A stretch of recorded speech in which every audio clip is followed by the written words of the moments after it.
కూడుకుని ఏర్పాటు చేసుకోవడానికి ఆ బిడ్డను బట్టి నేను అనుకుంటున్నాను. మేము వచ్చిన తర్వాత ఇది 2వ బర్త్డే కదండి, మేము వచ్చా 2వ బర్త్డే. అయితే అప్పుడు 13 వెళ్ళి 14 వచ్చింది కాబట్టి ఇంత అంగమా నాకు కనబడలేదు రోజు. ఇప్పుడు 14 వెళ్ళి 15 వచ్చిందంటే ఇది మేజర్ ఫంక్షన్ అన్నమాట. అలాగే భోజనాలు కూడా ఉన్నాయి. ఏది ఏమైనా కుమారుడికి దేవుడు సంవత్సరకాలం అనే దయా కిరీటం ఇచ్చాడు.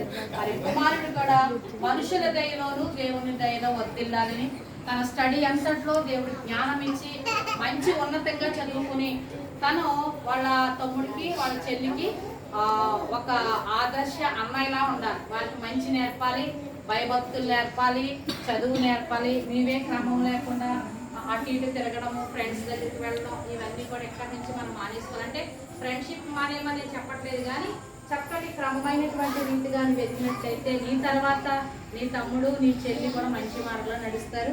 ఆడబిడ్డవైనా మగబిడ్డవైనా పెద్దవాడు కనుక వారిరువురిని కూడా నీ యొక్క అడుగు జాడలు నడుపుకోవాలి. అలాగనే మరి తండ్రి మాటను తల్లి మాటను తప్పనిసరిగా వినాలా వద్దా? వినాలి. వింటాడమ్మా? వింటాడు. మంచోడే. ఆ సాక్ష్యం అయితే ఉంది.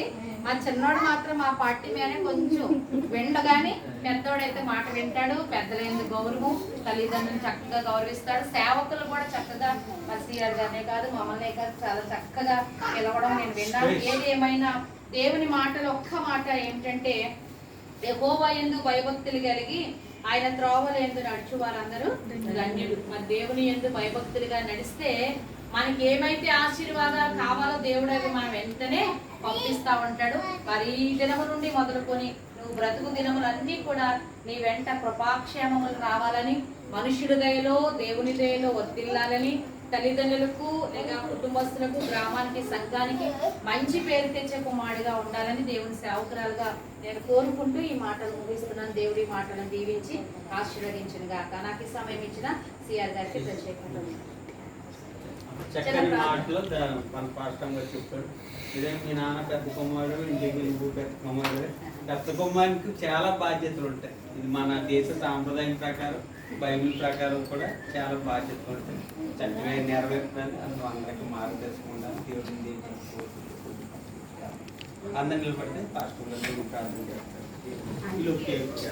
మహాపరిశుద్ధుడైన మా దేవానికి స్తోత్రాలు, వందనాలు చెల్లించుకుంటున్నాం. గడిచిన రాత్రి అంతా కాచి కాపాడు, కాచి కాపాడు. మళ్ళా ఈ రాత్రి కాసేపట్లో మరొకసారి బాగా చెందుకు రావడానికి కోసం బట్టి వందనాలు. మా ప్రియ డెలిగేట్ గారు రవి గారిని బట్టి అలాగే ప్రార్థిస్తున్నాం. వారిని ప్రేమించి ముగ్గురు బిడ్డలించిన పెద్ద మరొక నూతన సంవత్సరం ప్రవేశించడానికి వందనాలు. 14 సంవత్సరాలు ఈ దయా కిరీటము పదిహేనవ సంవత్సరంలో బిడ్డ అడుగు పెట్టిన విధానం బట్టి బిడ్డను బట్టి సంతోషించడానికి పెద్దలను సండే స్కూల్ బిడ్డను ఎవరి బిడ్డను అనేక మంది